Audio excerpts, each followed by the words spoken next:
In-Flight Movies is a live recorded radio show broadcast on a Monday from 8 p.m. to 10 p.m. UK time. You can listen live in the Aberdeen local area on 99.8 FM or online at shmoo.org.uk. The following show has been edited to remove all music. You can hear the music by listening live to the show. Links can be found on our Twitter at inflight_movies. That's at inflight_movies. And now, on with the show.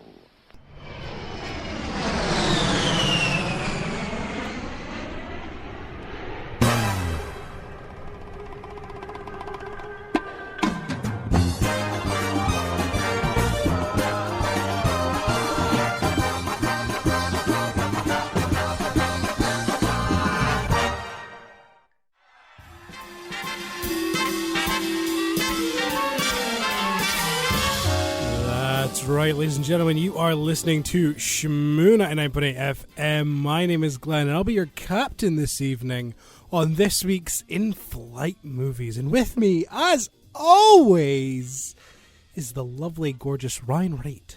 As always. He's here. I'm here. Sitting in front of me. Yes, exactly. Are you festive, Maloon? I've got my Christmas jumper on. So do I. Yes. Aren't we a couple of wee festive buddies? Exactly. This is our last show before Christmas. No, it's not, Ryan. Is it not? Nope. Yes, it is. You look me in the eye and tell me that from the 20th of December in 7 days it will be January.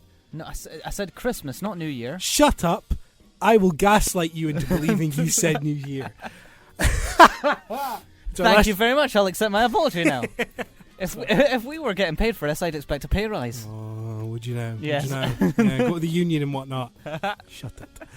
Yeah, it is our last show before Christmas, so it's a bit of a Christmas special today, but we don't have time for Christmas. Nope. We've got too many good things to talk about. On this week's show, we have got a review, spoiler-free review, might I add, for Spider-Man No Way Home, brand new MCU film, as well as Steven Spielberg's brand new epic West Side Story remake of the original 1956 classic. As well as a personal review for myself on The Last Duel, and Ryan is reviewing the Wrath of Man? Wrath of Man, yes. The new Guy Ritchie film. Jason Statham, yes. Which is available on Amazon Prime. If at any point throughout the show you feel like you want to get your voice involved, you can follow us on Twitter at inflight_movies. That's at inflight_movies. Tell us what you thought. And it wouldn't be a show without great music. This next song needs no introduction. Oh my Lord. It's the greatest Christmas song of all time. I would probably have to agree. It's a good boy. I would probably have to agree. Don't fight me on that. No, exactly. All right. And that's the 7-inch extended Woo! version as well.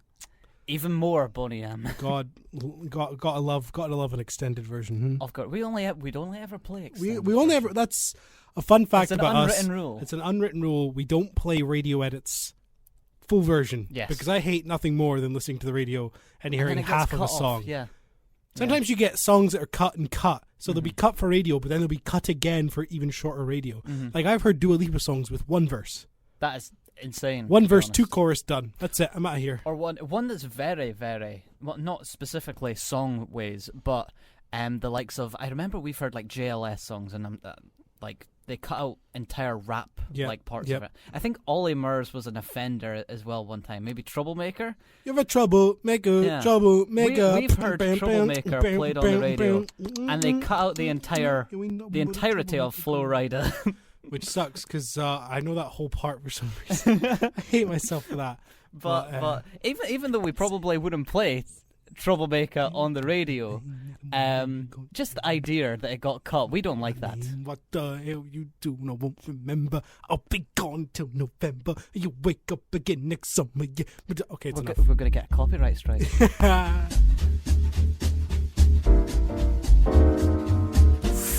The sound of sweet jazz tells you it's news time. Ryan, it's Christmas. We have to do it in the sound of jingle bells. You went way out of tempo. That's not my tempo, Ryan. You would die in the hands of J.K. Simmons. Absolutely. And I am fine with that death. If there's any death, if there's any man whose hands I would happily die in, yeah. J.K. Simmons is certainly up there. That's enough of that. News. How much of this news is Christmassy? None, I think. Absolutely none. Netflix. You wrote the word Netflix really weird there. It looks like it says Netflix. Oh, okay. I don't know what that is. What's Netflix? What do I they don't show? know. What do they show on their streaming services? I can't even think of a funny thing to say. That's because you're not funny. No. I'm kidding. You're hilarious. Netflix have announced a live-action Mega Man film. Yeah. Well, after the Cowboy Bebop, this is just what could possibly go wrong? This is like gold in the hands of Netflix. I can't wait to. Who do you think is going to play Dr. Wily? Honestly, nowhere. I can't even think of someone as Who's going to play Mega Man? Probably Nicolas Cage. I'm down for that. Nicolas Cage would make a good Dr. Wily. Yeah. Brian Blessed would make a good Dr. Light. that would. That's Dr. Light. That would work. I'd see that. Yeah. I think. Who are we kidding? Chris Pratt's going to be everyone. God damn it! You took my joke. I was inches away from saying that. My tongue was ready. It was primed to say the words Chris Pratt. I was just waiting. Loser. They've only announced that they're doing it. We don't know when it's happening, but with the track record of Netflix and live action things, aka the one live action Netflix thing that's happened with Cowboy Bebop and the upcoming One Piece. Yeah. Please, for the love of God, stop taking. I feel like Death Note might be also an honorable mention. Yeah. Stop taking Japanese things and making them live action to terrible consequence. Yeah. Morons. Not good. In better news, Ben Affleck and Ana de Armas in an erotic thriller called Deep Water. Cheeky, which was taken off of the theatrical schedule and has been landed on Amazon Prime. What does that entail? Yeah, let's face it, Wrath of Man has landed on Amazon Prime. So if that's anything to go by, this is genius. This is gold. So did The Green Knight, but The Green Knight got a theatrical run. Yes. So I don't know what's in this film. Well, I'm kind of scared. Amazon Prime is a weird one because It's sometimes strange. Amazon Prime gets really good movies, Like Palm Springs. Like Palm Springs, Or The Green Knight. Or The Green Knight. But then they also get terrible stuff like The Tomorrow War. Or that Mark Wahlberg one, which I don't actually know what the title is. There was a Mark Wahlberg one? I think it's called Infinite. Was that Mark Wahlberg? I think so, yeah. Yeah. Prime are weird because Prime make that stuff, but then they also have TV shows like The Boys and Invincible, which are great. Mm-hmm. And Good Omens. And Good Omens, which is also fantastic. Yeah. Apparently Prime just will take anything. Yeah, they'll take Prime is bargain bin, but what also... what does Bezos have to lose? It's very true. What does Bezos He's already have to been lose? to space. Exactly. How much further can he go up? There is no beyond. To the sun. To the sun. He better. Yeah. No, he needs to pay his taxes first. The Kingsman 3, it's happening. Will begin filming in September. Taron Egerton is back. And this will be the finale of the Eggsy story. Yeah. Because we're getting the Kingsman, which comes out Boxing Day. Yeah. I'm not really that excited for it. No, I will say the newer trailer we've been seeing in cinemas now looks better than the trailer they had before, but I'm still not completely sold on it. Matthew Vaughn is a great director as well. But I feel like there's too much Kingsman now. He's just doing Kingsman. Yeah, he did like X-Men First Class, which I think is First Class. Yeah, it's one of the best X-Men films. Pardon me. He also did Layer Cake with Daniel Craig, which got Daniel Craig the role of James Bond. Interesting. Matthew Vaughn is a really good director, and I do think the first Kingsman film is great, but Kingsman 2, I didn't like. This new one, Matthew Vaughn came back. Kingsman, don't really like the look of it. No. And then Kingsman 3, give him something else. Give him something else. A couple of trailers were released this week. Everything, Everywhere, All at Once was released. This is an A24 produced multiverse film. Yeah. With Michelle Yeoh and Jamie Lee Curtis, surprisingly. Yeah, appears in it too. Yeah. And it's Michelle Yeoh plays a character called Evelyn, and there are apparently multiple versions of Evelyn, and she's able to access all their powers and skills and storylines and stuff. It looks all at once, and it looks absolutely bonkers, out of this world, and right on my alley. You said it's directed by the same people who made Swiss Army Man. Yeah, it's directed by... They call themselves Daniels because it's directed by two guys both named Daniel. So they just call themselves Daniels. Could have been Dan Squared. But... really, okay. And, Swiss Army Man was a weird film. I loved it. It's fun. I loved it so much. Because it's fun, weird, but it's also strangely heartfelt. Yeah. Heartwarming as well. And I loved that film a lot. I remember watching it on a plane. Oh, well, there you go, yeah. That was an interesting one to sit next to. I can imagine. Yeah. Just looking over and being like, what are you watching? The hell's that? Yeah, why's Harry Potter deed? Yeah. What's going The Unbearable Weight of Massive Talent. This is the Nick Cage film in which Nick Cage plays Nick Cage, and then Pedro Pascal is there, but he's not playing Pedro Pascal. Yeah, he's playing a Nick Cage super fan who has a lot of money and has hired Nick Cage. Yeah, this film has been talked about for years as well. And like back when it first got announced, I was like, this is never going to get made. It's been made. It's been made, and it looks as fantastic as I thought it would ever. Yeah, I'll see it. I will see it, and I will probably laugh everything off at once, because it looks bonkers and it's Nick Cage. So But Nick Cage has been picking he's always picked really strange like films. But remember, he's in that. It's not Five Nights at Freddy's, but it's like it's basically that. Wally's Wonderland. Yeah, something like that. Yeah, I believe it's on Sky. So I'm actually. It's on Prime. I'm gonna watch it. Wait, was it on Prime? It was on something. I think it's Prime. It might have been Prime Shudder. Okay, yeah, but I'm not too sure. But he's in that, and recently he's done Pig, yeah, which he's getting rave reviews for. There was like a one about prisoners of. I can't remember what it was called, but it was like a samurai film with Nicolas Cage, and also that looked fairly bonkers. He's been picking really... Well, you know why? Because he spent all his damn money on dinosaur heads, and now he needs to get money back. They've been taking them away. He spent too much. Yeah. But this looks brilliant. It does. It looks very funny, and I'm down to see it, and I will see it when it comes out. I've heard that he's going to be reprising certain roles from his earlier films. So he's going to reprise his role from Con Air, because probably something within the plot he's going to have to reenact certain characters. God. I'd love to see Mandy. That's the only one I'd like to see. He might actually do it. I'd be down for that. Where he's got his big two-handed. I actually think it's a Star Trek sword that he has that he uses in it. Go watch Mandy if you never have. Yeah, it's great. Robert Eggers, the director of such films as The Witch and The Lighthouse, has a new film coming out called The Northman. Yes. Starring many people such as Alexander Skarsgård, Anya Taylor-Joy, Willem Dafoe, Nicole Kidman, Bjork. Yeah, Bjork. Yeah. And it looks as bonkers as a Robert Eggers film should. Yes. The man is continuing to make a name for himself with not only gorgeous settings and visuals, but also the most insane bonkers stuff you have ever seen. There was an amazing part in this trailer in which Alexander Skarsgård catches a spear midair and chucks it back at people. Yeah. And it's an uncut shot as well. It's uncut. It looks crazy. Really, really beautiful. I'll tell you now, if it's Norse mythology, I've played enough video games to know that if it's Norse mythology, you're going to get really weird. Yeah. So I'm down to get weird. Yeah.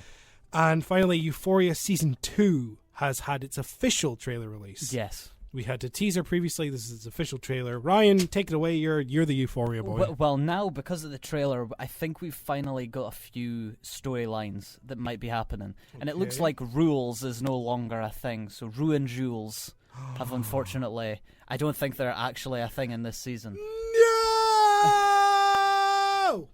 I know. I'm not going to watch it. No, you should... I kind of want to know what you'd think. You are desperate to know what I think. I am, but... It looks like they're kind of done for or at least this trailer shows that it's for the majority, because it looks like Rue has a new, love interest, maybe. And it also seems like she's maybe getting into illicit dealings as well, as you'd imagine with Euphoria, the show about drugs and such. Interesting. But there is a few plot lines that is happening right now, which is really interesting me. Maddie and Nate were I hated them in season 1. But it seems like Maddie has actually progressed as a character, and she's ditched Nate's, abusive ways. But Nate has now went on to one of her best friends, it seems. No. Yes, you don't know any of these people. Nate is in the Kissing Booth films, and I hate him. You are speaking gibberish to me.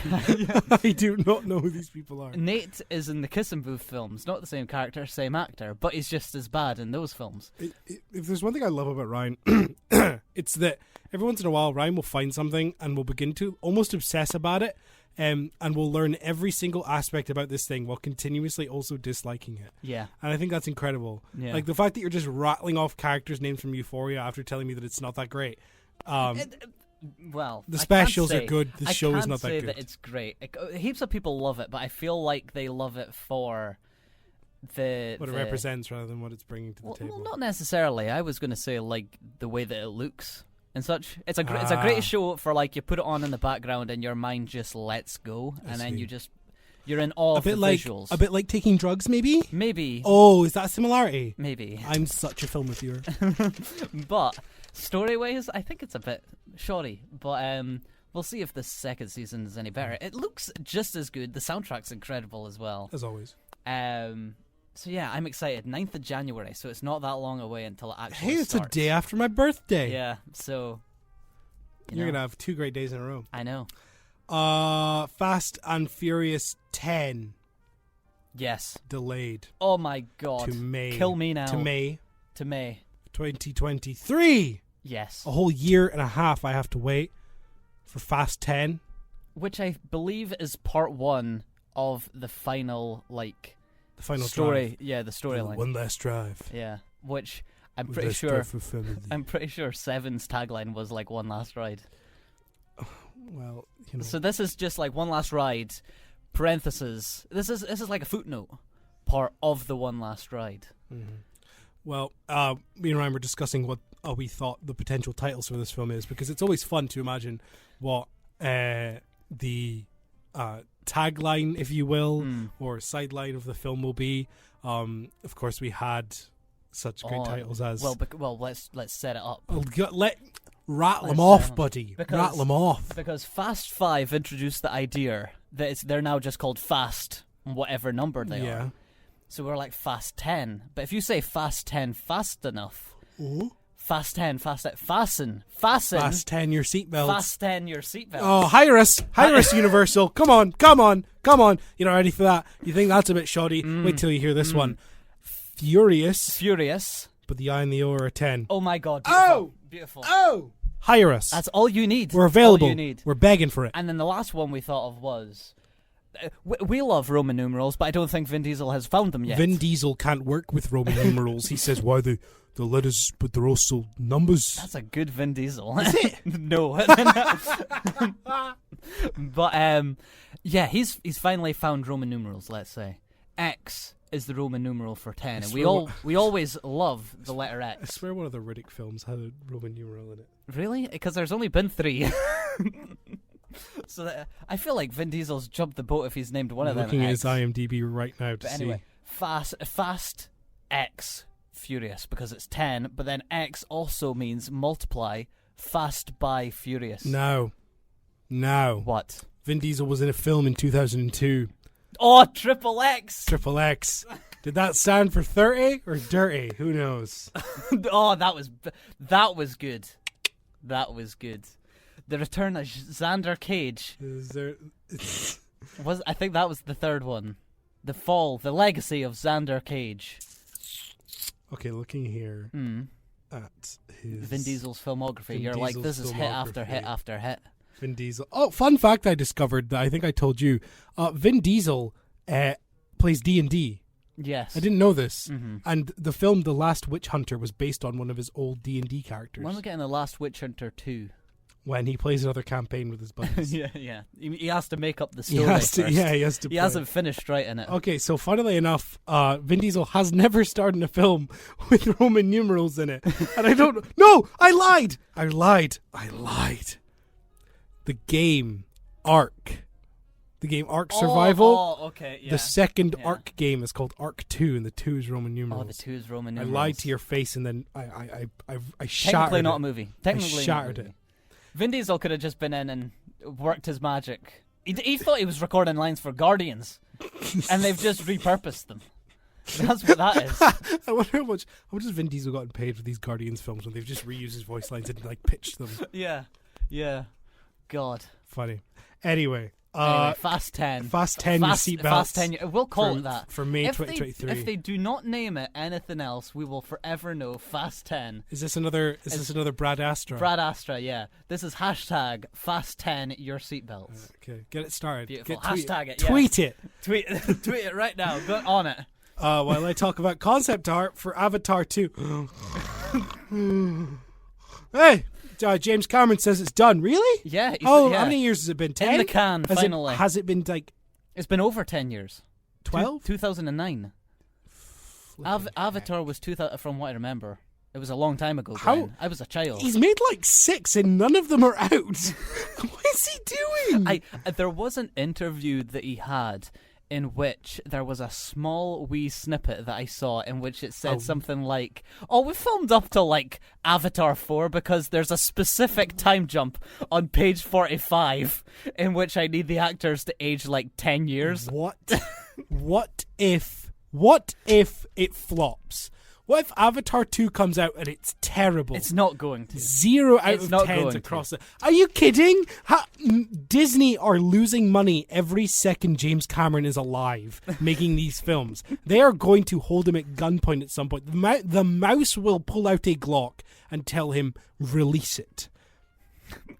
Well, Disney are putting all their cards on the table. Walt Disney, out of cryo sleep. The theme park based on Avatar came out. And went. No, it's not went. It's still there. It's came out in the Animal Kingdom at Walt Disney World in Florida. It came out. They built an entire theme park and 2 very, very high-tech animatronic-centric rides and released them to the public and have been on the public's eye for 2 years now. And Avatar 2 hasn't even gotten a teaser trailer. No. What is he doing? What is he doing? I also don't think it's going to be called Avatar 2.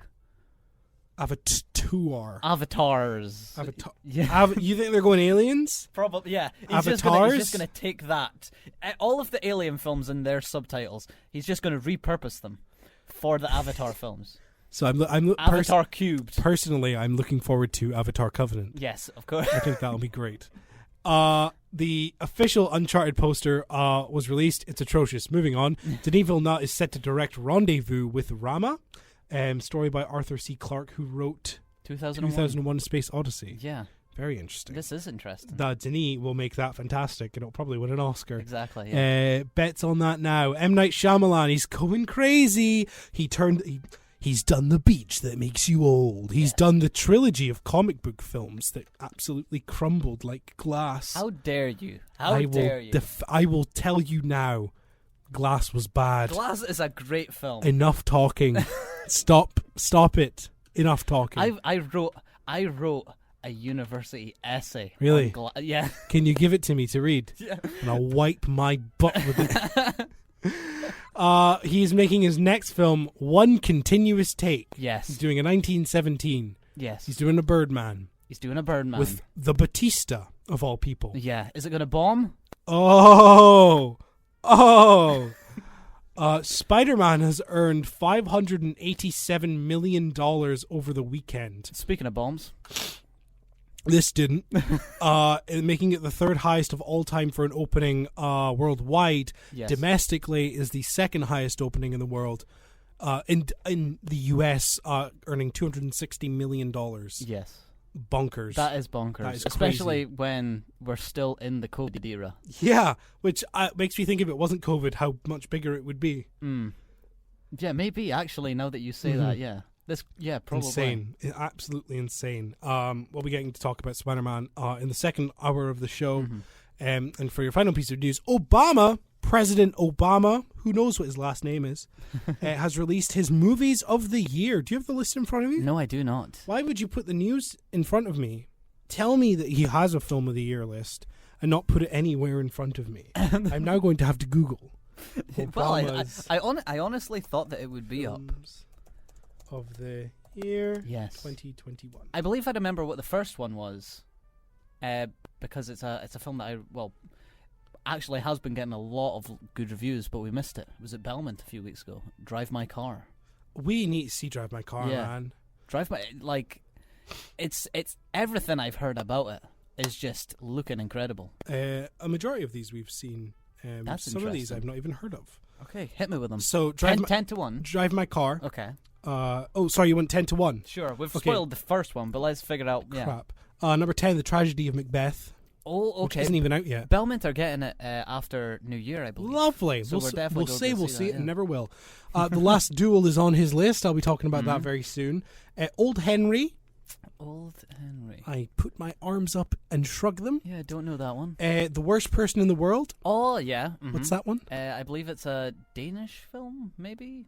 But it's it has been getting a lot of great buzz recently. Okay. I think we're going to get it maybe like February, March time, but it is going to be a contender, I'd say, for award season. Judas and the Black Messiah. Good film, yeah, great Very film. good film. The Card Counter, which we never caught. Oh, we never got. I think that's going to go somewhere, probably.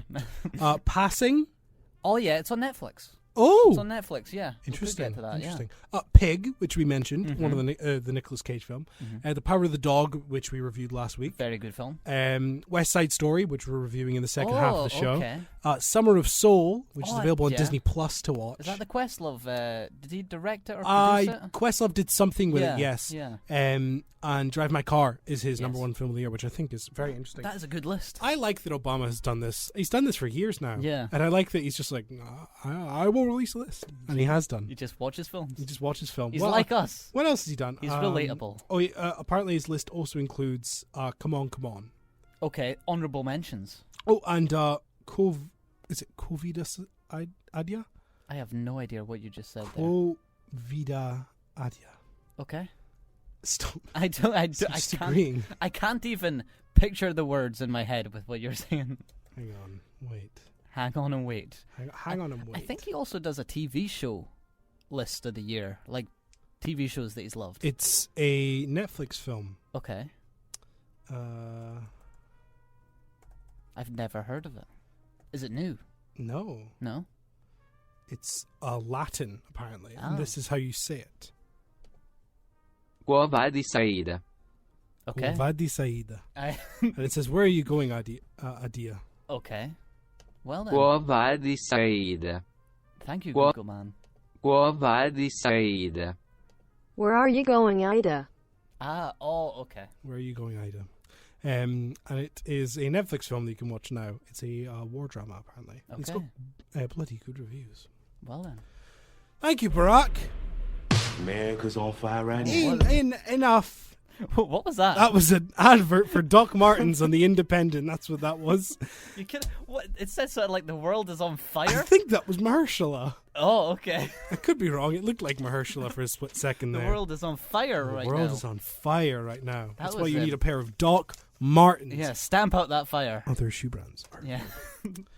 Right. We're in no way endorsed. We're in no way by Doc endorsed. Martens, even though that advert is unpaid for. I don't even own a pair. Of course, it's time for more music because you're sick of our voices.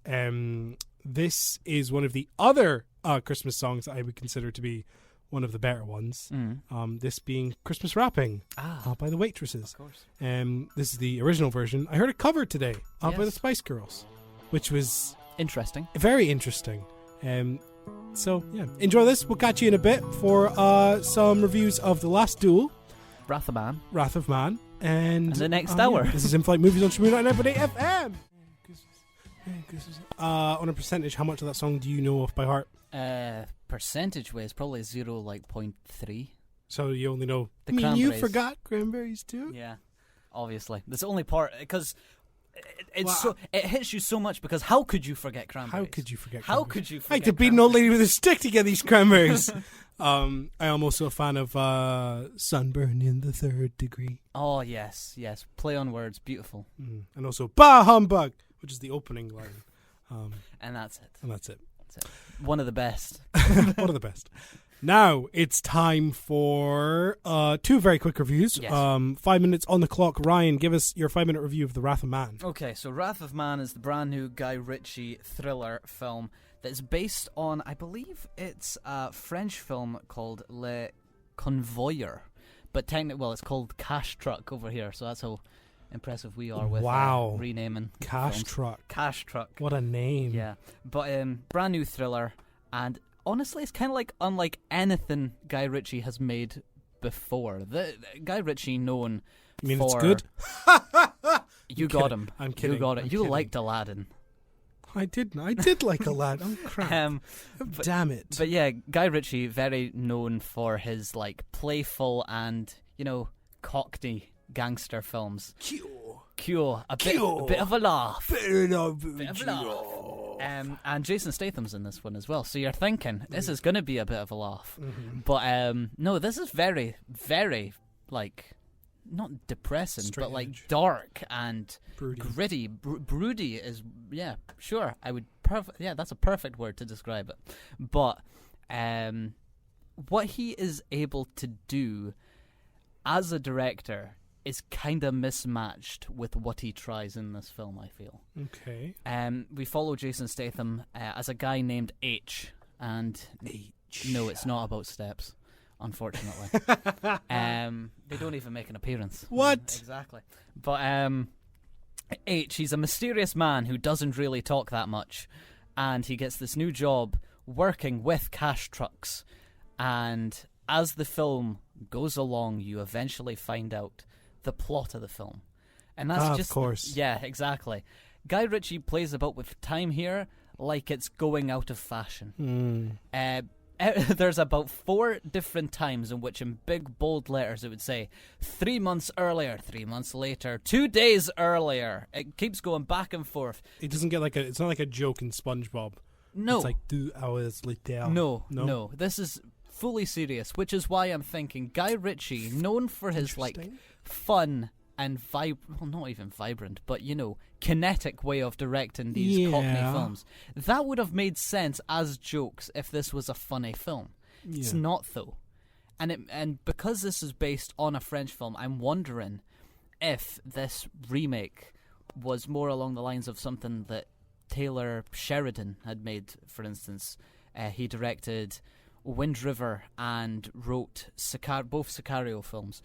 I am wondering if something along those lines would have been much better, because this story really does feel like it should be slower paced. It should be contemplative, but Guy Ritchie only knows kind of how to do funny gangster stuff. Interesting. It's kind of disappointing in that regard, but I actually kind of, I like the fact that he's trying new stuff, and I'll give it to him. This is something that feels different in his filmography, but it just doesn't completely stick the landing. Ah, well. But as a throwaway action thriller film, this does perfectly fine. And it's got the Stath in it. And the Stath is the Stath. He's the Terminator in this film. He's Sausage Nigel. He goes, it's like Crank. He goes through so much pain and damage, and he doesn't even leave with a scratch. Yeah, sounds like Jason Statham. He's the Terminator in this film. So if you like that kind of thing, it's right up your alley. Well, it was up my dad's alley, I'll tell you that. He enjoyed it. I much prefer Guy Ritchie doing The Gentleman, and I think we've got another Guy Ritchie film coming up in two months' time. Epic. Which also has Hugh Grant in it. Oh, now. Playing it looks like the exact same character. Oh, now. What if it's in the same universe? A Guy Ritchie-verse? I think that it might end up a Guy Ritchie-verse. Because remember the big twist at the end of The Gentleman was that Guy Ritchie was in The Gentleman. Because and Hugh Grant was pitching him The Gentleman story. Yeah, interesting. I'd love to see that. Yeah. Cool. Available on Amazon Prime. Yes. If you want to waste your time with it, go for it. Yeah, it's fine enough. It's fine enough. Not bored. Guy Ritchie's best. No. Some fun action scenes. Jason Statham's good in it. Interesting. What else would you want? Yeah, what else do you need? If you're looking for something a bit more good, I suppose you could say, and a bit more meat on the bones, I watched The Last Duel, which is a film that came out earlier this year in cinemas. It was around the time of Eternals, I think. Or was it earlier than that? I think it was earlier. I think October? it came out the same weekend as Halloween Kills. Okay, yeah. So it would have been around mid-October time. Mid-October. It bombed at the box office completely, and Ridley Scott went on a bit of a rant about how kids are too involved in their phones to understand good storytelling. Come on now, Ridley. Come on now, man. Which he probably had to use a phone to type that in order to present that message. Well, Ridley, I think you should just calm down and continue making films, because this film was really good. Before we move on, what's the Simpsons joke about old man yells at cloud? Old man yells at cloud. That's in that's the Ridley paper. Scott, yeah. That is Ridley Scott. Yeah. I heard someone talk about comparing Ridley Scott, saying that there are two Ridley Scotts. Mm-hmm. There is a Ridley Scott who directs stuff like Alien and Gladiator and The Last Duel. And then you have stuff like House of Gucci or Alien Covenant that Ridley Scott also directs. Mm-hmm. It just isn't good and seems to lose every sense of direction it's possibly trying to do. This film, The Last Duel, is night and day compared to what House of Gucci presented. Yeah. House of Gucci was an edited mess that was just so weird and over the top and out of place, and everything seemed wrong. The Last Duel is just doing things perfectly. It stars Adam Driver and it stars Matt Damon. It's set in the 14th century during the medieval times. So you're with knights and all that stuff, and kings and lords and miladies, and it's set very well within its time. It's a very good time period piece. The costumes are very good. The set design is very good. The soundtrack is very lute, very very lute. Well, the lute. Yeah, the lute. Yeah, the instrument. I just love the idea that something is very lute. Well, it's medieval. It fits with it. Yeah. It also stars Harriet Walter as well as Ben Affleck in a pretty surprising role, who's really good at playing someone you're not supposed to like. He does a good job with it. The film is very good. It gets very good as it goes on. Within the first 20 minutes, I was rocky on it because I thought it was going too quick. However, 40 minutes in, you realize why, and it begins to pace itself well, a bit better. The final hour really hits well. You can kind of see where it's going once you kind of get halfway through the second act. Once you hit the third act, the film just completely rolls off the tongue. It's gorgeous looking. It's very grey, but there are pops of colour whenever there's indoor scenes. All the costume design is fantastic. Everybody's basically on point. Adam Driver is great as always. Matt Damon is pretty good as well. The standout here, Jodie Comer, she does fantastic. Genuinely fantastic. I would even argue, even in nomination territory, that good. She is a standout. She's worth watching it for. The characterization of her character is very good and is a good conversation piece on gender, on sexual assault crimes, especially how they used to be treated, and it does good. It does a lot of really good things. It's brutal, doesn't hold back. It's quite gory in places, and it's good. It's just a very good film and does a lot of really good things. It's not great, it's not perfect, of course, but it is still really worth watching, and was a bit of a sleeper hit for this year as well. Yeah. I think the fact that Ridley Scott came out and said those things gave it more of a presence within. I think it did. And honestly, in a sense, maybe good on Ridley Scott for getting it back out there. I'd say so. I mean, he was pooping all over Marvel films, which me and you were always supporting. Yeah, exactly. Give us more. Hopefully, us more. Steven Spielberg comes out next. Oh my, that would be that would defeat them, because not only we've had Scorsese, we've had Denis Villeneuve, and we've now had Ridley Scott. If Spielberg were to come out and say something negative against Marvel films, everything would be cancelled. They'd wipe the floor clean and just give all the money to 20th Century Pictures. Or we'd wish. We'd wish, because, oh my God, the films they're pumping out are something else, and we'll get to that later when we talk about West Side Story. Yeah.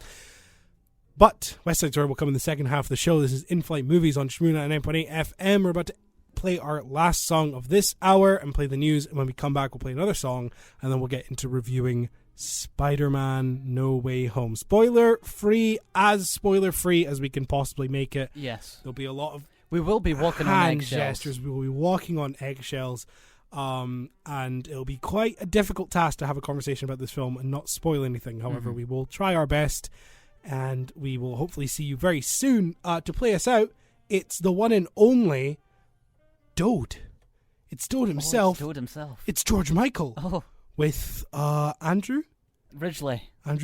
Yeah. And I believe this is also a fantastic, amazing Christmas film that you love. It is, yes. I wouldn't say it's amazing, but I do love it. No, Ryan loves it. He's got a poster of it in his house and everything. I do. That's not a lie. I was the man about does. to say you're joking, but no, that is actually 100% true. Yeah. Whatever. This is Last Christmas. Step right over to our refreshment center for the most extravagant array of refreshment goodies ever assembled under one roof. Enjoy breathtaking, mouth-watering goodies, everything from a snack to a delicious full meal. At our refreshment center, you'll find a large variety of goodies to satisfy your hunger, your thirst, or your sweet tooth. So hurry, hurry, hurry. Visit our refreshment center now. The show starts in 10 minutes. And now, on with the show. I Zimbra by Talking Heads there, featured within Spider-Man No Way Home. You're listening to In-Flight Movies here on Shmoo 99.8 FM. My name is Glenn. I'll be your captain. We've done an hour. We've got an hour now. And I'm here with the lovely Ryan. as always. He's right, Still here. He's right there. Absolutely shocked by something I've just seen on IMDb. What have you just seen on IMDb, Well, two buddy? things that shocked me on IMDb. Two separate items that have shocked you on IMDb. One is the rating. International Movie Database. Exactly. That's how shocking they are. Mm-hmm. One of them is the rating for No Way Home. Yeah. Which is 9. 9? 9 out of 10. 9? 9. 9? 9. 9? Yes. Sorry, I should have said I was speaking German and was just saying no. I knew the joke you were making. Yes. Thanks. And then also, looking at the previous Spider-Man films and the ratings that they have, Homecoming and Far From Home have 7.4, and Spider-Man 2, which I believe arguably we would admit is the best Spider-Man film, 7.3. Get out of here. Take walk out of the room. So that's Enough. That's what shocked me. Enough. Spider-Man. Yes. No Way Home. Brand new MCU film. Is the third film in the Spider-Man trilogy. Previously we have Homecoming, then we have Far From Home, and now we have No Way Home. This film follows the exact previous events of Far From Home, in which a post-credit scene revealed that we discover that Mysterio has released publicly who Spider-Man is, and has revealed to the world he is in fact Peter Parker. Yes. And J.K. Simmons, reviving his role as J. Jonah Jameson, appears, behold, in front of everyone for the Daily Bugle, announcing that Peter Parker is Spider-Man, and his identity is revealed, and it cuts to black. Yes. And we pick up... For the second time. Yeah. And we pick up exactly where that leaves off, starting with No Way Home. This film has a star-studded cast from Spider-Man's past and previous. It's directed by John Watts, the previous director of the other two Spider-Man movies that we previously had, and is written by Chris McKenna and Eric Summers, who also wrote the previous Spider-Man films. It stars Tom Holland as our prized Spider-Man, Peter Parker himself, Zendaya as MJ, Jacob Barton as Ned Leeds, their best friends. Barton? No, Batalon. Batalon? Yeah, that's his name, isn't it? Batalon. Batalon. Jacob Batalon, yeah. Is it Jacob Batalon? Yeah. Bring that as close as you possibly can. Oh, it's not very easy. It is Batalon. Yeah. Jacob Batalon as Ned Leeds, and that's your main kind of young people trio there. Young people trio. Your supporting cast includes Benedict Cumberbatch reprising his role as Doctor Strange. Mm-hmm. You have Jon Favreau once again as Happy Hogan, Marissa Tomei as May Parker, Aunt May. And returning from previous films, you have Alfred Molina as Otto Octavius, Doc Ock, and Willem Dafoe as Green Goblin / Norman Osborn, yes, who were featured in Spider-Man 1 and 2, the Raimi directed films. Yes, yeah. You also have Thomas Hayden Church. Yes. Who voices Sandman within this film. You have Ray Ifans. Reese Ifans, Reese Ifans, who is voicing Lizard, and you also have Jamie Foxx returning as Max Dillon / Electro, and of course, as previously mentioned, J.K. Simmons is playing J. Jonah Jameson. This has probably been the most hyped film I think I have ever seen. I don't even think Avengers Endgame had this much hype around it. Really? I think so. Because I wasn't feeling it. Well, because I wasn't feeling it, I didn't notice the hype. No, I think you're not as chronically online as I am. Okay. I'm on TikTok. TikTok goes crazy for it. TikTok there's an official TikTok for the Daily Bugle. There is. Yeah. No, TikTok's been going mental for it. Okay. And I think that's why I've been so involved in the hype and stuff. But of course, you won't have seen as much of it. You're only on Twitter? Yeah. Instagram? Yeah. Instagram, Twitter, and that's about it. Yeah, you don't even touch Facebook anymore. Nah. Suck it, Zuck, you ain't Facebook? getting it. But this film has had an incredible amount of hype around it, incredible amount of theorizing, do Andrew Garfield and Tobey Maguire appear in the film? Do more villains appear in the film? What's going to happen? What's the fate of the future? There's been so much news coming out. Tom Holland. Does Happy Hogan get his chef truck and do the thing that I wanted him to do? Does Happy Hogan get his chef truck? Does this lead into the Chef universe? Exactly, yes. Which then leads into Chef the Show, in which Jon Favreau is revealed to be an actor, and which it'll come full circle, and Jon Favreau will just be playing Jon Favreau. The answer to that final one and more will be revealed in the fourth Spider-Man film. Yes, Spider-Man Chef, Spider Chef. We're going to stop. Yes. Many questions going into this film. Many theories. Many, ideas of things people wanted out. There was so much news that came out that the story was being written as they were shooting the film. I hate that. It's. We'll get there. We'll get there.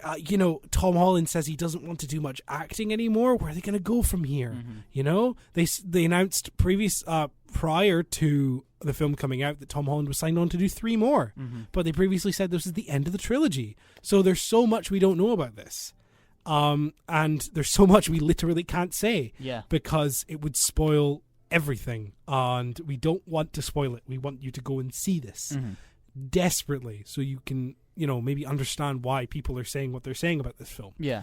Which is that it's amazing, that it's one of the best films they've ever seen, that it's one of the best cinema experiences they've ever seen, that it blows every other Marvel film out of the water, that it's the best Marvel film, and much, much more that I think is brought about due to the actions of the film and what it presents as fan service as a side to the actual quality of the film itself. Well said.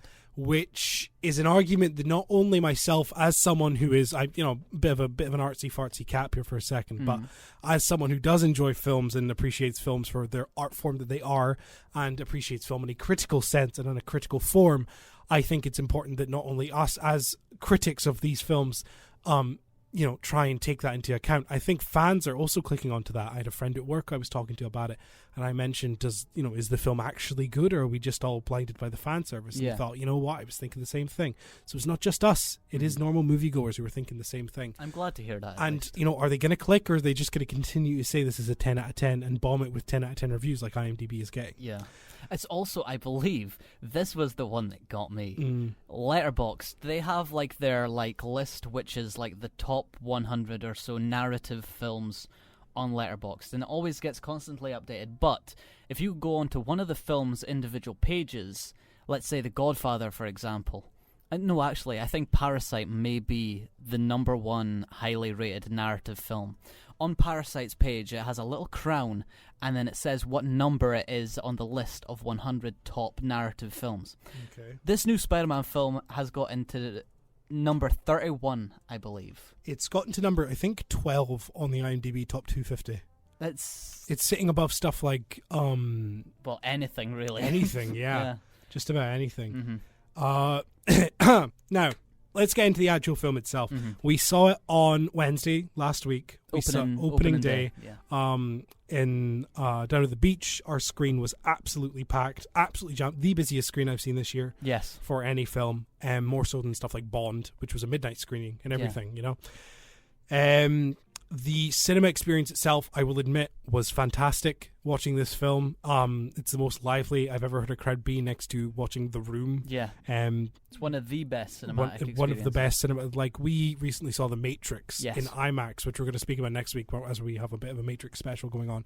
And we were talking when we came out of that about how that was one of the best cinematic experiences we've had because of watching that film in IMAX.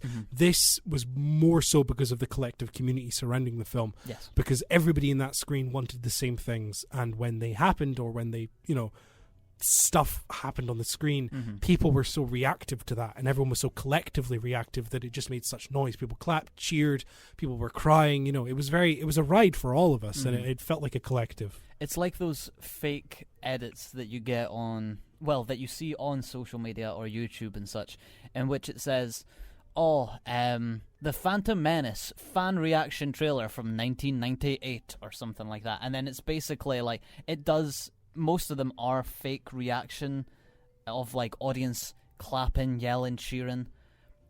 But all of that actually happened while watching this film. Yeah.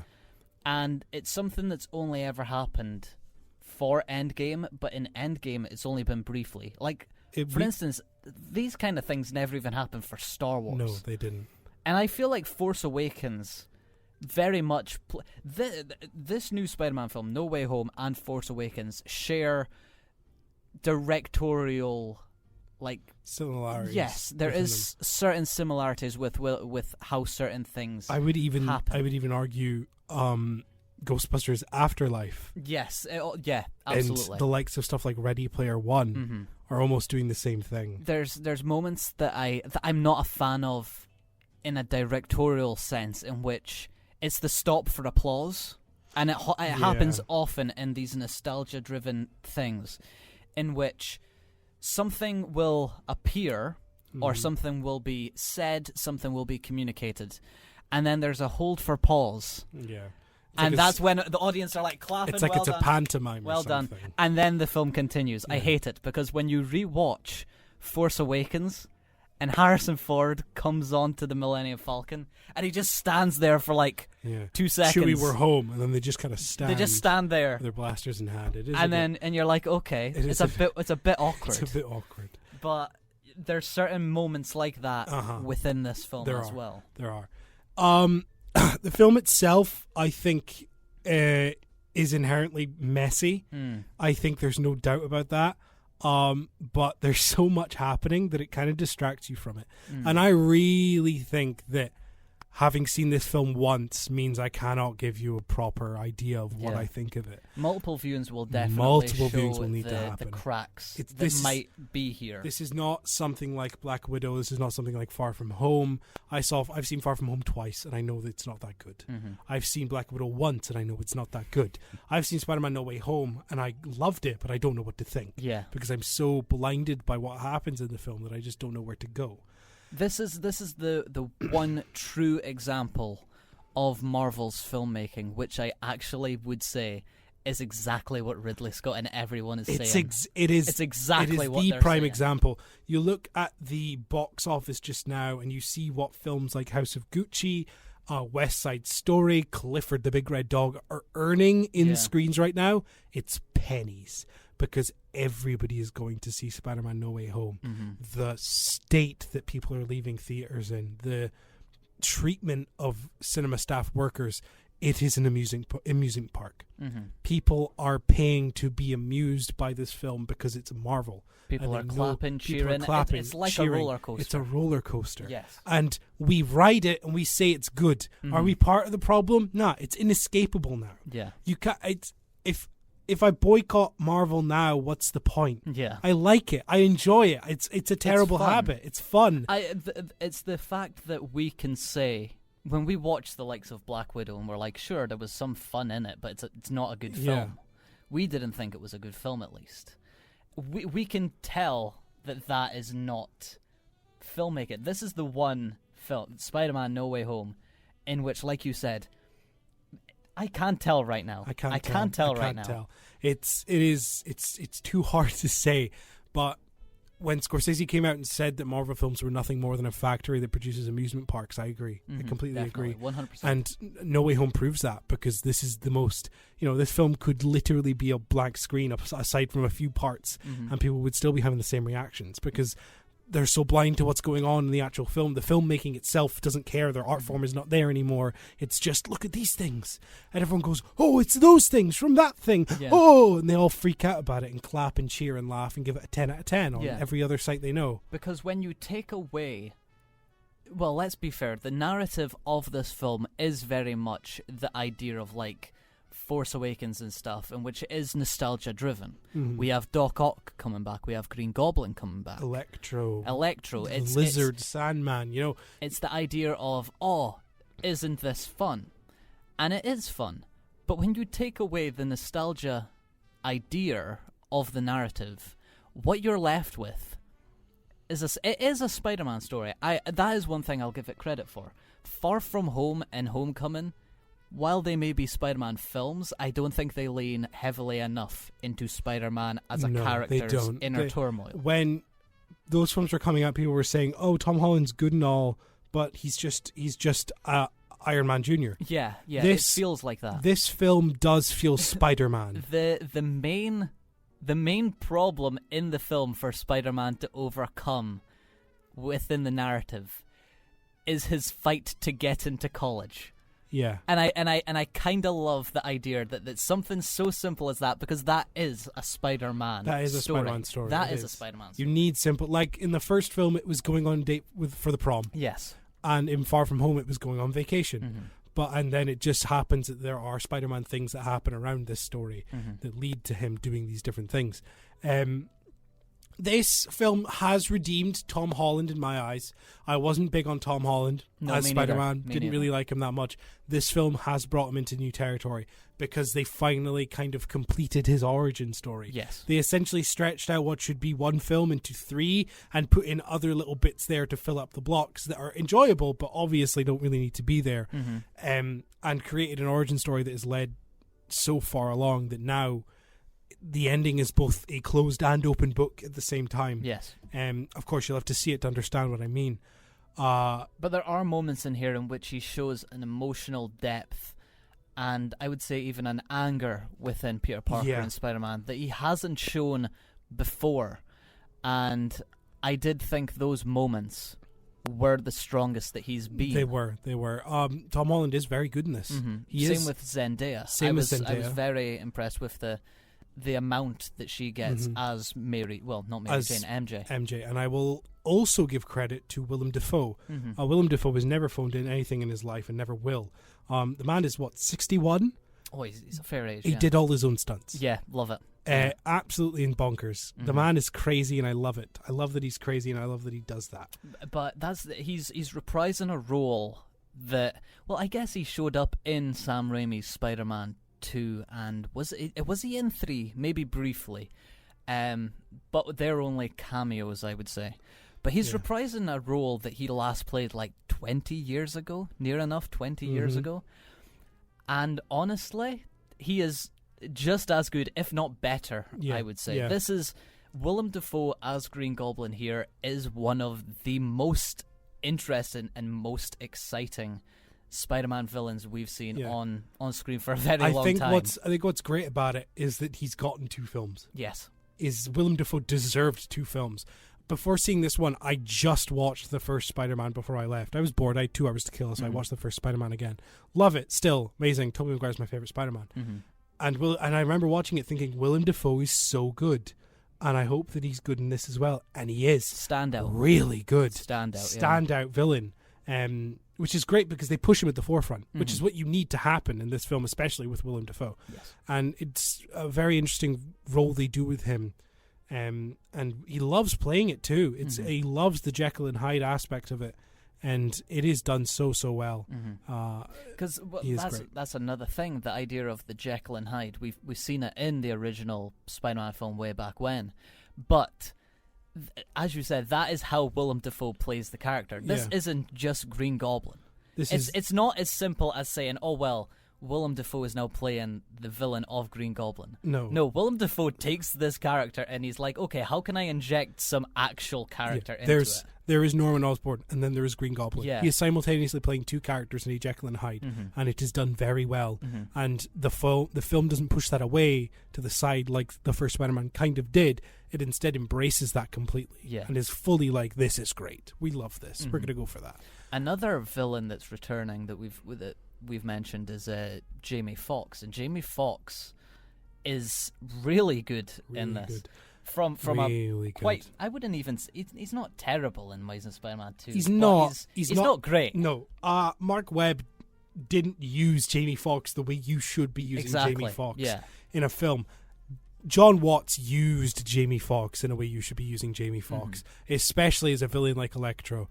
I get Max Dillon was supposed to be a nerdy character in the first film, but having Max Dillon appear in this universe and have a different appearance and stuff, work that into his character and the way that, and his, plight and his plot, I suppose you could say, in his character arc, work really well. Really well.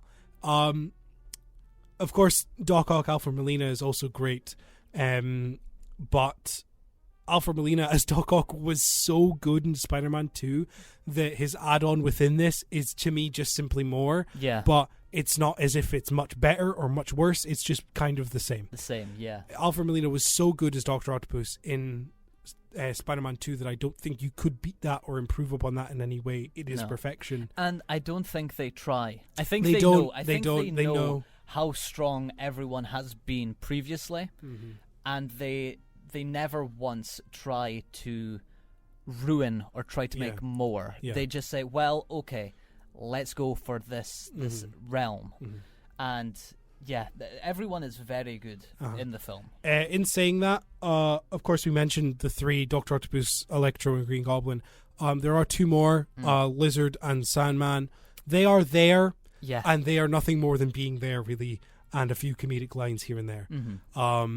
They're used almost not as plot devices, but kind of just as an add-on, as a bit of an extra. Yeah. They don't really get because too I much to do. believe that they needed to have a bad guy from every previous Spider-Man film. So Spider-Man 3 and Amazing Spider-Man, they take them. Yeah. They just need to have them. And then Topher Grace wasn't available. No, of course not. They didn't bring in that Venom. He will make a new edit of this film He in will which make a he'll new edit edit, himself into it. I think so. Yeah. I think so. But there's a lot to this film. Doctor Strange is in it and has some really good sequences. I love the first Doctor Strange film. I think it's trippy. I think it's weird. And I think Benedict Cumberbatch is very enjoyable as Doctor Strange. And I couldn't tell you how excited I am to go and see Multiverse of Madness when that comes out in April, I believe. Yeah, it could be June. It's quite a few. It's quite a few. months It's away. a few months away. But this film got me more excited for that. And I'm excited to see more of him. Because Benedict Cumbercat, the Benadryl Cumberpatch is great. And well, I mean, I like him as Doctor Strange. He's cocky. He's good. And I will also give you now a recommendation to go watch the one episode of What If that he's in, which is episode 4 or 3. I want to say. I think it's 3, maybe 4. In which he plays Doctor Strange in that, but he is fantastic, and that is the best What If episode. Yeah. If you're going to watch any What If episode, watch that one, because it's the one worth watching. But he's also great in it, and is a fun inclusion. Jon Favreau, Marissa Tomei are both in it. Jon Favreau really gets sidelined. Yeah. He's not in this film much at all. That there's a portion of it. Jon Favreau's character, he doesn't get any character development really in this film. But I remember earlier you said that there was news stories about how this film was getting written on the day. There's many scenes in this film which feel like they are, when you strip back the nostalgia goggles, let's say, that makes us all enjoy it, and you take the narrative for what it is, you can see certain scenes. You can. And you're just like, oh, well, that was written on the day because this happened or this happened. Yeah, this had no correlation to that. This is just here. Yeah. There are some points like that, which I think are quite disappointing. But that's from a filmmaking point of view. Standpoint, Yeah. And like we said, most people that's going to go see this are probably only going to go see this once, maybe twice if they really enjoy it. And then maybe pick up the DVD, but they're not going to throw it on and be like, oh, let's really watch it. Yeah. They are watching Spider-Man with the sense of it's Spider-Man. It's Spider-Man. It's the roller coaster effect. Exactly. And in that sense, it is really fun, so you don't pick up on them until you start thinking back and try and make sense of it. Which is why the two of us are so desperate to see it again. Exactly. Because we really want to be able to pick up on those things. I do feel that it will falter. I think so. I do feel it will falter. I don't think it's amazing. I can't see it getting any better. No, which is the unfortunate part. It's one viewing. If we left it at one viewing, then it would remain in our heads as a great film, and we'll never watch it again. But because it's us, we'll probably see it again. Yeah, we will. And I would probably say within about 4 weeks. Which is an appropriate amount of time for people to go and see this film. In 4 weeks' time, we will do a re-review. Okay. And we will talk spoilers. Okay. And we will be more open about the things that happen within this film, as well as more concise in our thoughts. Yeah. But for now, we will still highly recommend that you go and see this. Yes. It is worth watching. I know we don't normally give, out of 10 ratings, but as you're standing right now, what would you give it? As I'm standing right now, 7.5. Yeah, I'm a 7 as well. 7.5 is what I give it currently. I don't think number ratings are arbitrary. No, exactly. But it was just to get a sense of where we're. Yeah, I'm currently at 7.5, closer to a 7 than an 8, because I'm scared to say 8. Because if I say 8, then I know it's going to go down. But if I say 7, I know that there's a middle ground there that it could stay. Yeah. I've always said this: no Marvel film will ever beat a 9 because I don't think Marvel could. No. I don't think they can. The closest they've ever come is Guardians of the Galaxy Volume 2. Yeah. And the second closest to that would probably be something like Shang-Chi Mm-hmm. in terms of filmmaking. Even Eternals is up there simply because it was so different. Yeah. But I've always said this: Marvel will never beat a 9 at all. If they make a 9, that is a really, really perfect film for Marvel, but they will never beat a 9. No. Spider-Man No Way Home doesn't come close, I'm afraid. No. It's good. It's good. Trust me, it's really good. It's really fun. It's so worth seeing. But it's just the unfortunate part of Marvel that we have to agree with. We have to agree with Denis Villeneuve and Ridley Scott and Scorsese when they come out and say these things against Marvel, because they're true. Yeah. They are at some points lazy with what they do. They are at some points inconsistent. There's sometimes no quality. There is a sideline for money rather than putting actual effort into the film, which is unfortunate, but that's just how it is with the film. And the prime example is No Way Home. Yeah. So, see it. Tell us what you think on Twitter at inflight_movies. Hopefully this conversation wasn't too jargony for you and you got some enjoyment out of it. Like I said, walking on eggshells. Yeah, we are. It is really tough. Was actually quite tough. It is really tough to not just tell you absolutely everything I want to tell you. But we'll give you a break from our voices, probably for 2 songs. Good idea. Both of these songs are from the next film we're talking about, which we're both very excited to discuss. Yes. This is West Side Story. This is the brand new 2021 remake by Steven Spielberg. We are so excited to talk about this film, and we're going to give your ears a break from our voices and let you listen to the beautiful voice of Rachel Zegler, as well as a few others, including Ansel Elgort and a couple other supporting cast members. So enjoy both Balcony Scene / Tonight, as well as I Feel Pretty, both from West Side Story, which we'll be talking about in a bit. Thank you very much. Catch you later. I Feel Pretty by Rachel Zegler there from West Side Story. Before that, we had The Balcony Scene in parentheses Tonight, performed by Rachel Zegler and Ansel Elgort. Also from West Side Story. Brand new. It's in cinemas now. 2021 remake of the 1961 classic, revered by many for years as one of the best visual musicals put to the screen. Ryan, have you seen it? I have not, I unfortunately. have also not seen it. It is on TV over Christmas. Well, what day? I can't remember, unfortunately. But it is showing, I believe, on BBC 1 or 2. I see. Interesting. Yes. Interesting.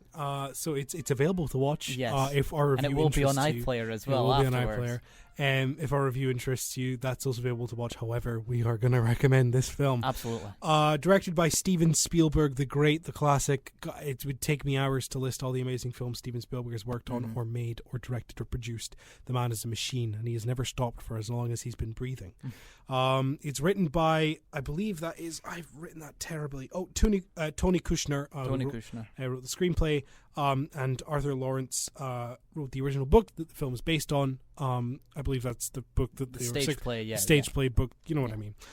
It is starring a cast of not that recognizable names, however, names that you will not forget.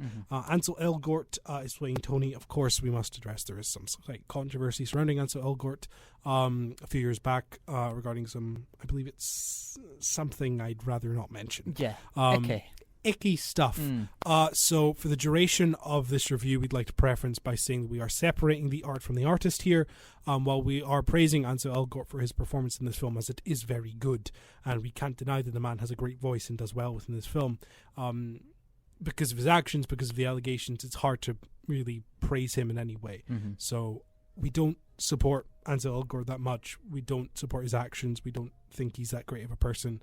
But in this film, he's really good, and we can't really deny that he's really good. So when we're supporting this film, we're supporting Steven Spielberg. We're supporting Steven Spielberg, and Rachel Zegler. This is Rachel Zegler's first film credit, which is the most insane thing I've ever heard. Because not only is she fit for the screen, absolutely, it's cookie cutter placed in there. It's so perfect. The woman has got one of the most incredible voices I've ever heard, especially in film. She is fantastic. Yeah, she, as you say, cookie cutter, but she is literally like, I feel like she is the manifestation of classic Hollywood musical actress. Yes. Steven Spielberg has somehow managed to find just an incredible performer. This is the 24-carat diamond in the group of diamonds. Yes. This is the forget the rough. They're out of the rough. They're in the diamonds, and Yes. this is that one that shines bright. Rachel Zegler is incredible as Maria. Outstanding. Yes. For a first film credit, it's insane. Yes. And she's also playing Snow White in the upcoming live-action version of Snow White. I'm excited for a live-action Disney a film remake. that I was never, not worried about it in the slightest. Exactly. It's insane. It's absolutely insane. You have Ariana DeBusse, who is playing Anita. You have David Alvanze. I butchered that completely. Alvarez, my God. As Bernardo, I've got Mike Feist as Riff, Josh Andre Riviera as Chino, Brian, is that Darcy James, as Officer Kripke, and Rita Moreno, who plays Valentina. And now, interesting point about Rita Moreno here. She was in the original film. Yes. She played Anita in the first West Side Story from 1961. That's a really good. That's a really good throwback. A nice little throwback there. Yeah. Nice little throwback. Especially considering she also gets a musical number in this brand new one all to herself as well. She does. Yeah. She does. That's very nice. It is very nice. This whole film is very nice. The West Side Story. I actually had no interest in seeing this, which I think is criminal looking back on it. Absolutely. Yeah. The trailer didn't sell me on the film. I thought it looked very pretty, but I didn't think anything of it. It also wasn't marketed that well. No, it wasn't. I don't think. Pretty bad. I think for a Spielberg film, Spielberg is a name. Spielberg is the creator, the actual founder of the blockbuster movie. Yeah. And the fact that, other than a few trailers before Dear Evan Hansen and other musicals, we saw nothing for this film. That's quite shocking. I think there's a problem at Disney with the way 20th Century Fox films are being marketed. Absolutely. Because the exact same thing happened with The Last Duel. Yes. Its marketing budget was terrible. Nobody knew this film was out. And West Side Story is suffering from the same fate. A fate that is a great injustice to this film. I was blown away. Yeah. Absolutely, undeniably blown away by this film. Maybe my expectations were so low that seeing this film blew them out of the water, but I even knew it was going to be good going in because of the reaction I'd seen on Twitter. There were people on Twitter ranking this film in like the 3 or 2 spot of their top 5 Spielberg films. And Spielberg has made so many great films that it's like, are you kidding me? You're putting it above these classics, and this film is just sitting in there perfectly. And I see why.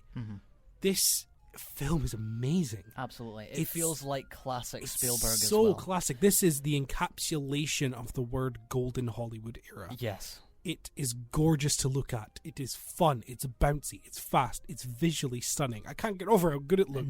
No. It's performed amazingly. Every song is memorable. Every number is incredible. It's so kinetic. It's so flowing. Spielberg put his entire heart into this film. It definitely does feel like a love letter to Hollywood. It does. But it feels like such a personal one from Steven Spielberg. The fact that like some of his most recent previous films, I mean, like we have Ready Player One and Ready Player. I'm not huge on Ready Player. Neither am I. But let's be fair, Steven Spielberg does make that a spectacle. Steven Spielberg always knows how to make an image look absolutely incredible, even when it's watered down and less showy. Remember The Post with Tom Hanks and Meryl Streep? That was a very, very, not to say quaint, but that was a very low like Spielberg film.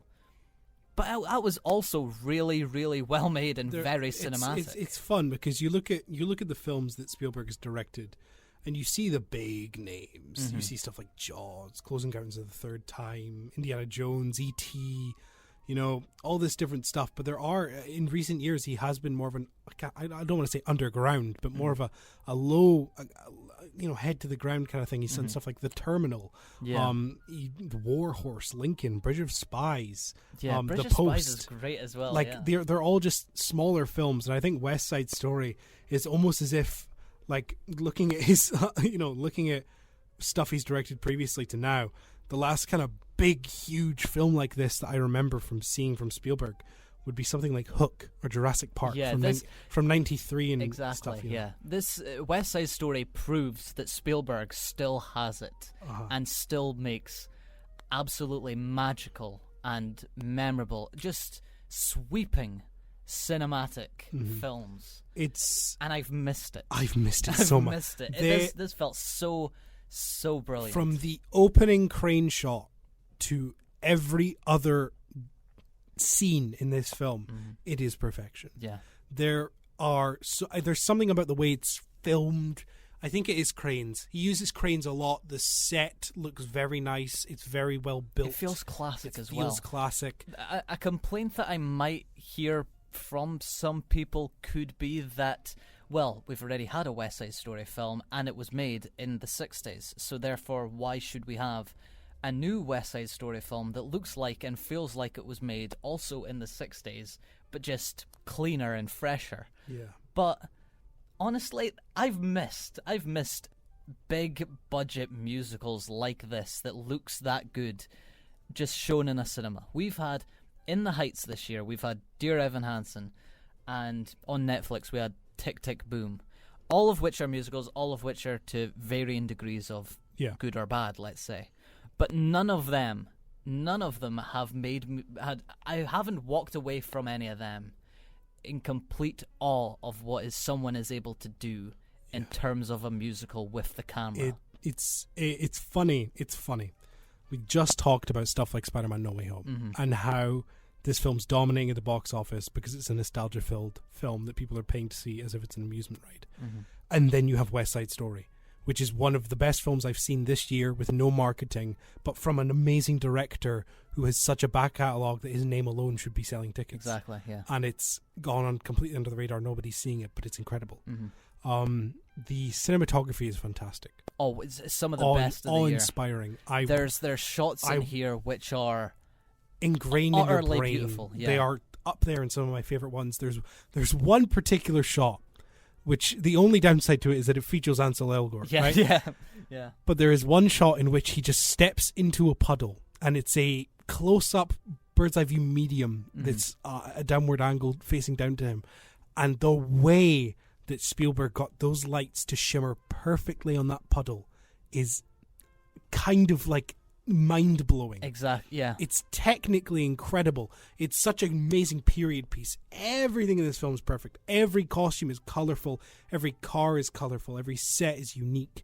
Every location is great. Everyone acts to the time. Everyone speaks to the time. There's nothing out of place. It's also it's a very long film. I think it is longer than the original film, and it runs for 2 hours 36 minutes. It's a very long film, and while you feel it, never once I didn't want to leave. No, like while I was watching it, I was like, this is going along, and I felt the time, but I was so it felt so nice to finally be watching a film this good again. Yeah, and this classic. These are the kind of things like Singing in the Rain, On the Town, classic Hollywood musicals, which had a very big push with choreography, with dance numbers, with knowing how to move the camera in between every single performer. And we've lost that somehow. Yeah. I don't know how. But In the Heights, let's take that for example. In the Heights has some fantastic choreography, but the way that the camera moves around everyone blocks a lot of that beauty, I think. The same with how certain shots are composited. The one that I'm thinking in my head is the one where they're at like a pool.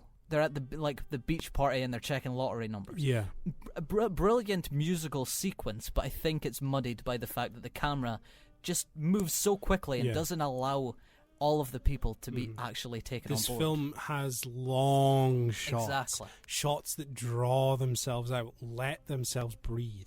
Editing has become too quick in films, I think. People are they're too quick to be like, we must keep the attention by showing every reaction, everyone's face at every moment, all the time. And it really takes away from seeing a film like this. And West Side Story proves that having those longer shots, letting them breathe, letting the entire scene be taken in by your eyes before switching to another camera in a different shot, proves how appreciative that is. There are incredible dance sequences that are maybe 5, 6, 7 different shots that all last 10 to 20 to 30 seconds, and they are fantastic because of it.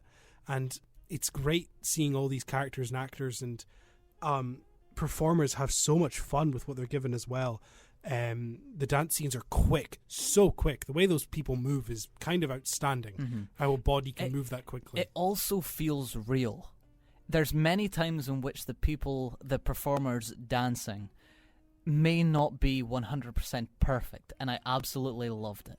You'll have 3 people, let's say, on screen at the same time doing the exact same dance, but there's tidbits of like movement that are just different.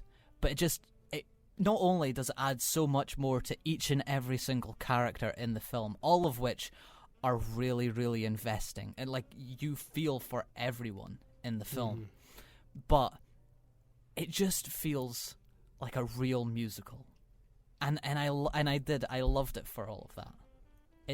It's one of the best films of the year, and I wish it was going to be in cinemas for longer. I wish so too. This should be one of the ones that gets so many screenings a day. It is. But unfortunately, No Way Home is dominating everything. Exactly, yeah. The one upside to this is that because 20th Century Fox is now owned by Disney, West Side Story will soon be on Disney+. Yes. Meaning that you will actually be able to watch this film soon. Honestly, they should have... Even though this came out, literally, I think it was 10th of December this came out, this would be 100%... If Disney were wise and they released this as their Christmas Day movie... Yep. That would be an absolutely outstanding move. But it's not.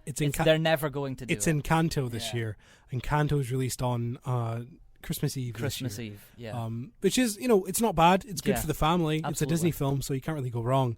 But I think having West Side Story be that film would be incredible.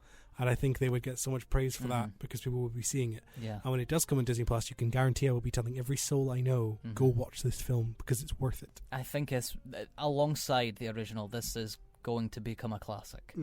It might not do incredibly well with an awards season, as much as I'd love it to, but in 10 and 20 years' time, this is going to be looked back upon as one of Spielberg's It's going to be one of those... I said this to you as we were leaving, but this is going to be one of those films that they show in those clip reels of like, this is classic Hollywood filmmaking, in which they show like a clip of a bunch of different films. This is going to be in the Oscars reel for God knows how many years because it just looks that good, and it's so standout. So our recommendation for this week, film of the week, West Side Story, which is bonkers on a week with I'm not Spider-Man. kidding. I'm not kidding. If you're a film nut and you're standing with your options of being Spider-Man or West Side Story, we're telling you to go see West Side Story. And then come out and see Spider-Man after. But go see West Side Story. Please go support Spider-Man's this film. Spider-Man's going to be in for the next 10 3 months. weeks. Yeah. 7 years. Spider-Man No Way Home will be playing. Yeah, exactly. You've got time. Please go see West Side Story. Please. We're literally on our knees begging you to go see this film because it's so worth it. But that is the end of our show. Yes. We didn't even talk a single Christmas film. I know. Which is insane. Yeah. But we hope that you have a fantastic holiday season, whatever it is you celebrate, and we wish you all the best. Our next show will be next week on the 27th, which will be not only a Matrix special looking at not only the new Matrix film as well as looking back at Matrix 1, 2, and 3. But we'll also be talking about some of the best films we've seen from 2021 and talking about some of our favourite films, our memorable moments, and just our general experiences. Yeah. So join us for that next week. Thank you very much for listening. We're going to leave you with one of our favourite Christmas songs that we're not scared to deny that we dislike. We love this film. Yes. With all of our hearts. No, love this song. This song. Yeah, we love this song. I'm all out of whack. It's 10 o'clock. Leave me alone. This is Leona Lewis with One More Sleep. You're going to get about 2 minutes 30 of this song before we have to end it, unfortunately. But we'll see you next week. Have a wonderful Christmas. Happy holidays, Goodbye. everyone. Happy holidays, everyone. Love you. Catch you later.